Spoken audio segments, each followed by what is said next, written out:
Ya, assalamualaikum warahmatullahi wabarakatuh. Saya akan menjelaskan sedikit memaparkan tentang catu daya yang menggunakan regulator tegangan. Nama saya sendiri Lukman Priyambodo, ini NIM saya 181070013 dan saya dari S1 Teknik Elektro angkatan kedua kelas A. Oke. Yang pertama, cadu daya. Apa itu cadu daya? Dalam bahasa Inggris, to power supply merupakan suatu perangkat elektronika yang digunakan sebagai penyedia energi listrik untuk perangkat listrik atau perangkat elektronik lainnya. Yang pada intinya perangkat ini membutuhkan sumber listrik yang kemudian diubah menjadi energi listrik untuk diberikan kepada perangkat elektronik yang lain. Jadi cadu daya ini intinya tadi sebagai pengubah dari tegangan atau arus AC menjadi arus DC. Kenapa sih perlu diubah? Karena kebanyakan dari perangkat elektronik itu membutuhkan tegangan DC yang lebih stabil daripada AC. Gitu. Dan pada umumnya cadu daya dikelompokkan menjadi 3 berdasarkan fungsinya, yaitu yang pertama regulated power supply, unregulated power supply, dan adjustable power supply. Tapi kali ini kita hanya membahas tentang yang pertama, regulated power supply. Oke, lanjut. Nah, hampir kebanyakan perangkat elektronik yang kita gunakan membutuhkan tegangan DC dibanding AC karena lebih stabil. Tadi sempat saya singgung seperti ini. Jadi mungkin hampir semua malah perangkat elektronik itu membutuhkan, enggak semua sih, tapi kebanyakan itu membutuhkan tegangan DC dibanding AC karena lebih stabil. Oleh karena itu, hampir semua peralatan elektronik memiliki rangkaian yang berfungsi sebagai konverter arus listrik AC menjadi DC. Contohnya saja pada laptop nih. Pada charger laptop kan kepala charger itu ada yang namanya nih power supply yang digunakan sebagai tadi pengubah arus AC menjadi arus DC. Karena laptop itu tidak bisa langsung dicolokkan ke arus AC, jadi dibutuhkan konverter. Ini gunanya power supply. Nah, regulated power supply atau dalam bahasa Indonesianya itu catu daya yang menggunakan regulator tegangan. Itu merupakan bagian dari power supply yang digunakan sebagai penstabil tegangan output atau keluaran pada power supply. Biasanya output dari sebuah DC itu masih berupa besar tegangan yang berubah-ubah atau tidak stabil, maka diperlukan regulator. Ini sebagai penstabil output dari tegangan DC. Gitu, lanjut. Nah, ini diagram blok dari catu daya regulator. Ada 4 komponen utama yang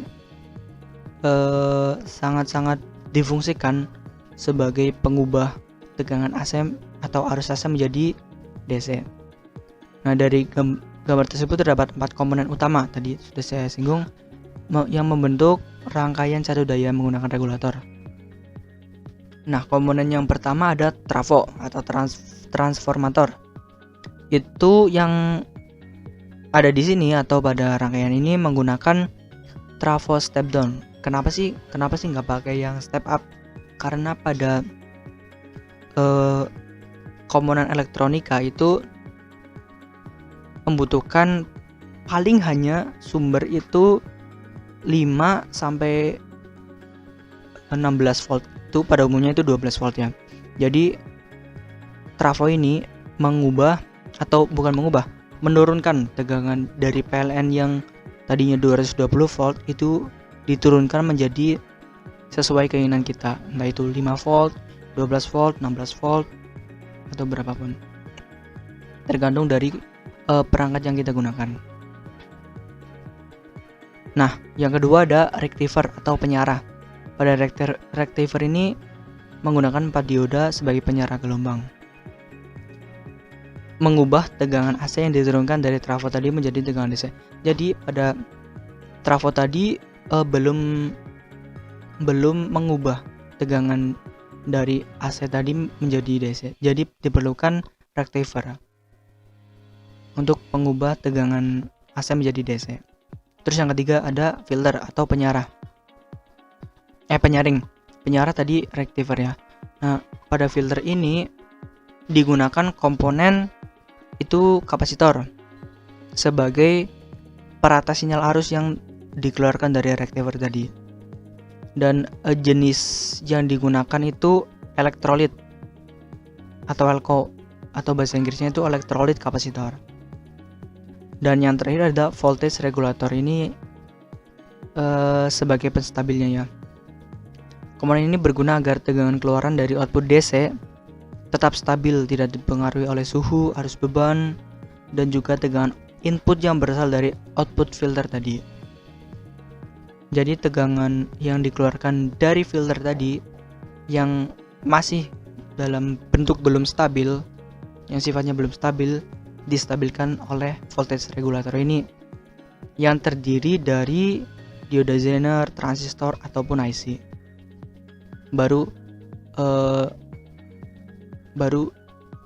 nanti dikeluarkan tegangan yang nanti masuk ke input dari perangkat elektronik.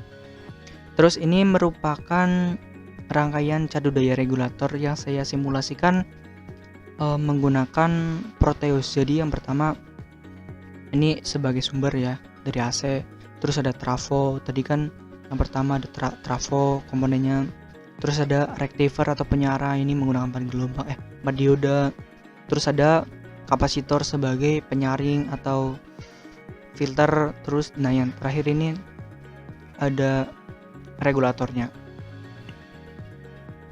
Nah, ini hasil akhirnya itu tetap stabil di 5 volt yang tadinya kita setting dari 12 volt dan 50 Hz frekuensinya. Kita dapatkan output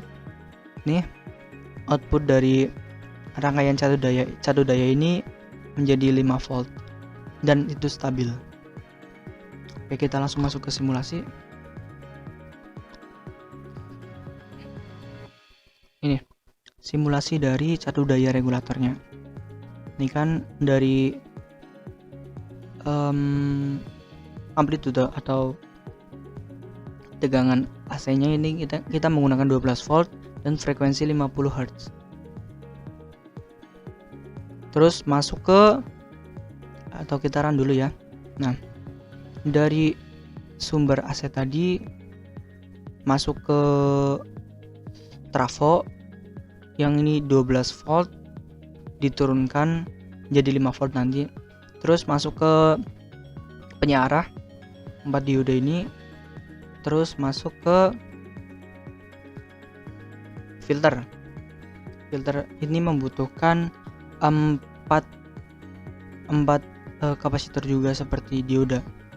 Dan yang terakhir ada regulatornya, membutuhkan 2. Jadi yang dari tegangan AC ini kan AC nih, kita bisa dapatkan outputnya berupa tegangan DC yang stabil, yang tidak berubah-ubah. Itu tujuan dari regulator ini, untuk menstabilkan arus AC menjadi arus DC gitu.